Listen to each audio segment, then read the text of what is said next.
ትሁቴ በመጨረሻ ከአባቷ ሀገር ተጠልፋ ወደ ከተማ ተመስገን ይዟት እየሮጠ ይገኛል።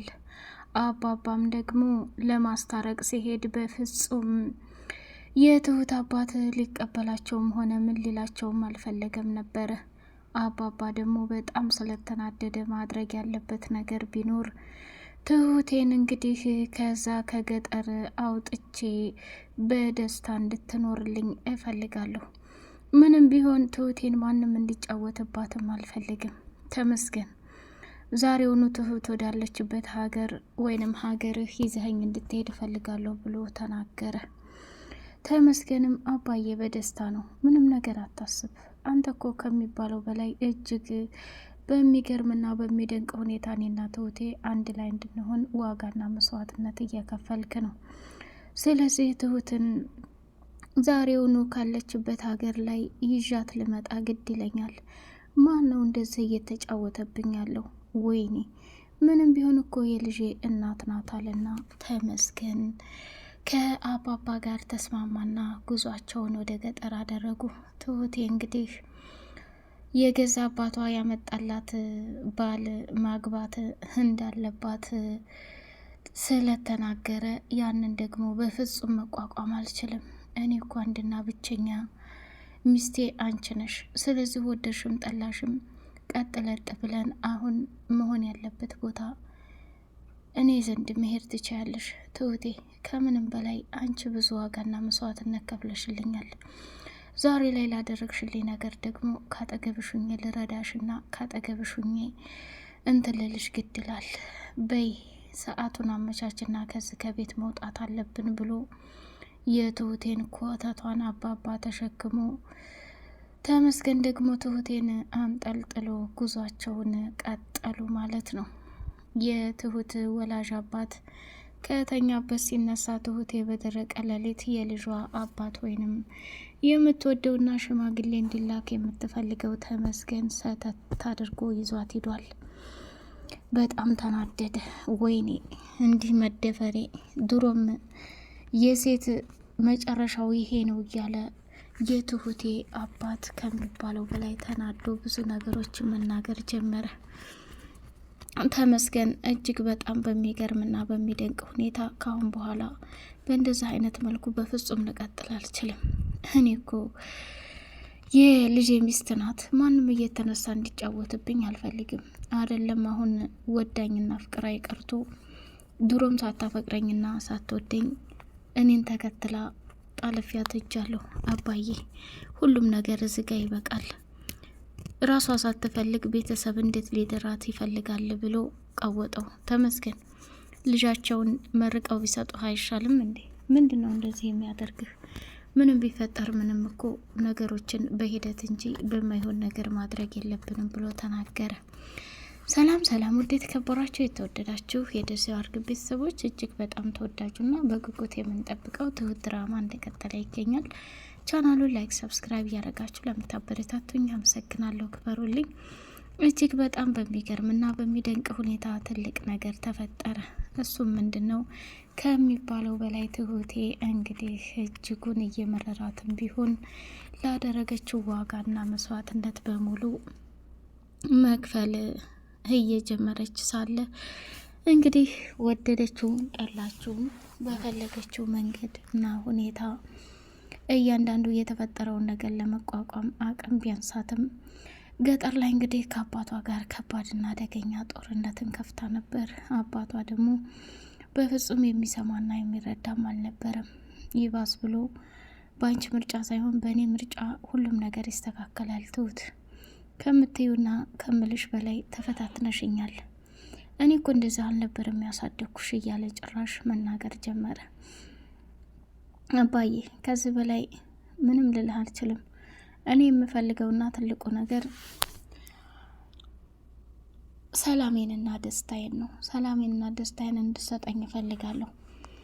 አንተ ግን ሁል ጊዜ እኔን ከምለውና ከምትለው በላይ ውስጤን ለመቆጣጠር አትሞክር ብላለችው።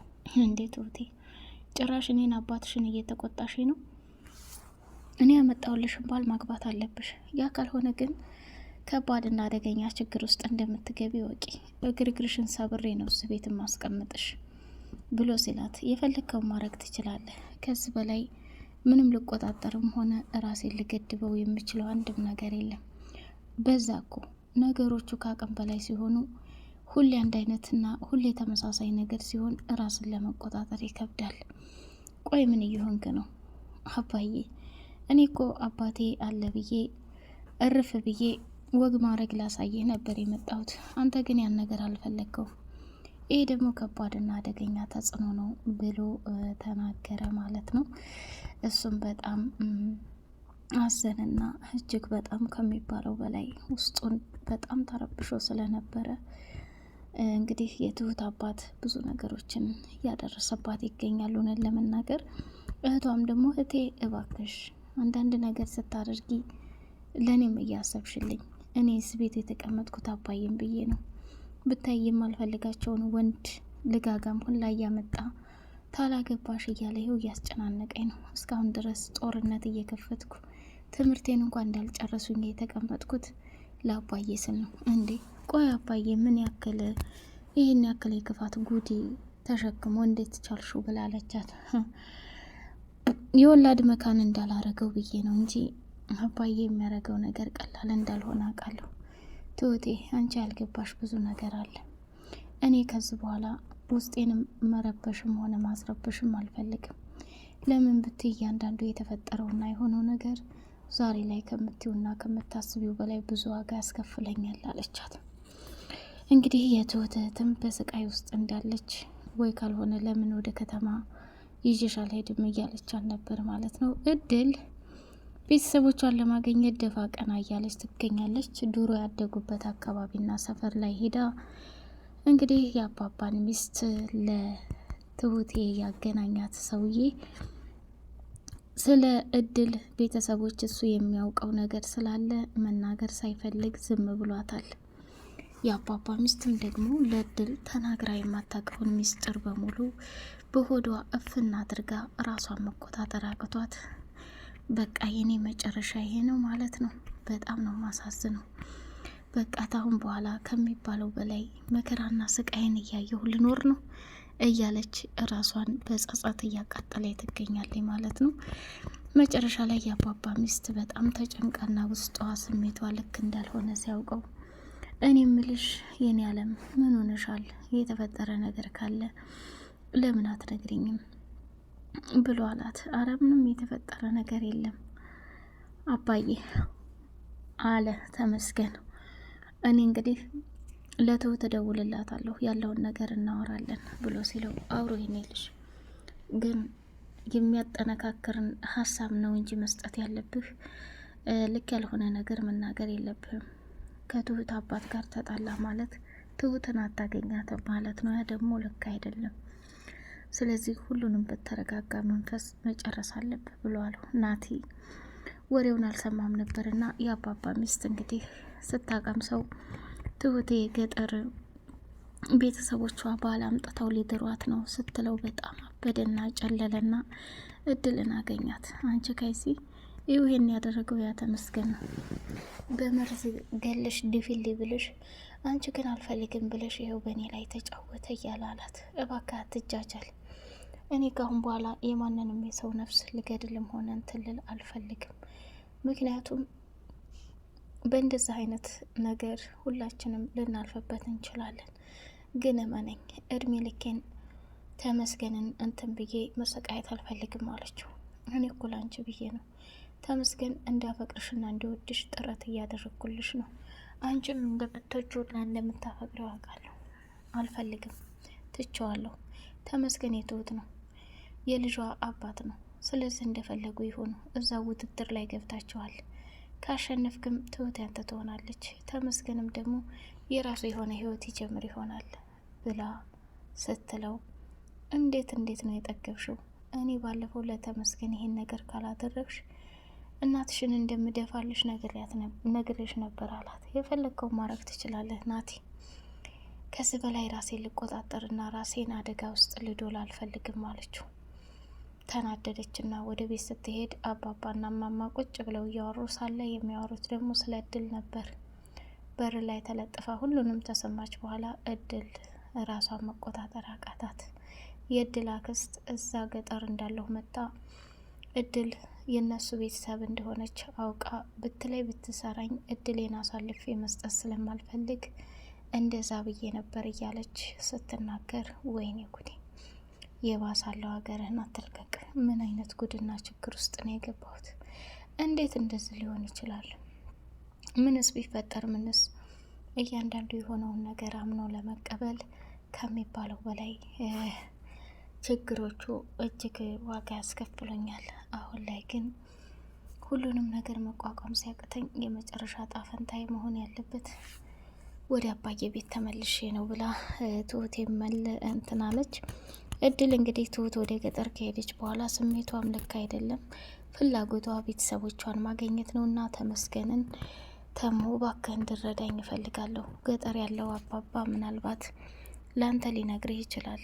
ከምታስበው በላይ እኔ በጭንቀት ልሞት ነው። በቃ እናቴን እፈልጋለሁ፣ አባቴን እፈልጋለሁ እያለች ስታጨናንቀው፣ እድሌ በእናትሽ ተረጋጊ፣ ሽምግልና ልልክ ደፋ ቀና እያልኩኝ አይደል እንዴ?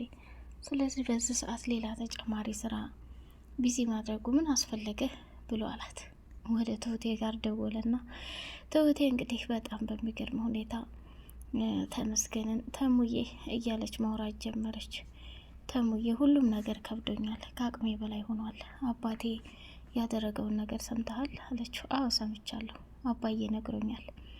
ትሁቴ አንቺ ብቻ ለመፈለግሽ ነው ዋናው ነገር።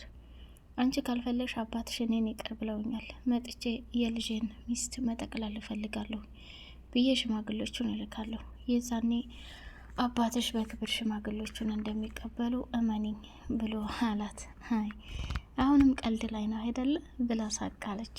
ሀይ እንደዛ ማለት ሳይሆን እውነታውን ነው የተናገርኩት። ስለዚህ እባክሽ መረዳት መቻል አለብሽ። ይሄ ካልሆነ እድሜ ልክሽን ስታለቅሽና እድሜ ልክሽን ያላሰብሽውና ያልጠበቅሽው ችግር ውስጥ ገብተሽ እንዴት ማቀቂ አልፈልግም ብሎ አላት። እና ተመስገን እንደሚደርስላት በአጭር አማርኛ ቃል ገብቶላታል። ትሁትም እንግዲህ ከእህቷ ጋር ሆና ማያ አትጨናነቂ፣ ለሁሉም ነገር ለበጎ ነው አለቻት። አይ ትሁቴ እኮ ተመስገን ነው ተሙ እያልሽ ማቆላመጥ የጀመርሽው ምን ታደርጊዋለሽ እህቴ?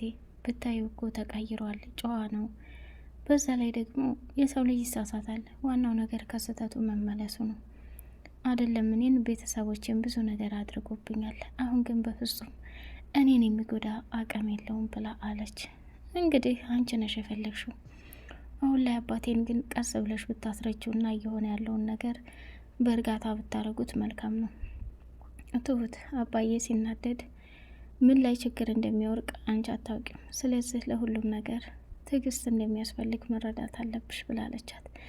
ውድ የተከበራችሁ የደሴው አርግብ ቤተሰቦች እጅግ በጣም ተወዳጁና በጉጉት ስንጠብቅ የነበረው የትሁቴ ድራማ ይህን ይመስላል። በቀጣይ ፓርት ምን እንጠብቅ? የናቲ መቃጠልና መናደድ እድል ቤተሰቦቿን ታገኝ ይሆን? የትሁትና የተመስገን መጨረሻ ምን ይሆን? አባባ ለሚስቱ ልጁን አግኝቶ እንደሚሰጣት ቃል ገብቷል። እስከዛው ድረስ ሰላም ሁኑልኝ።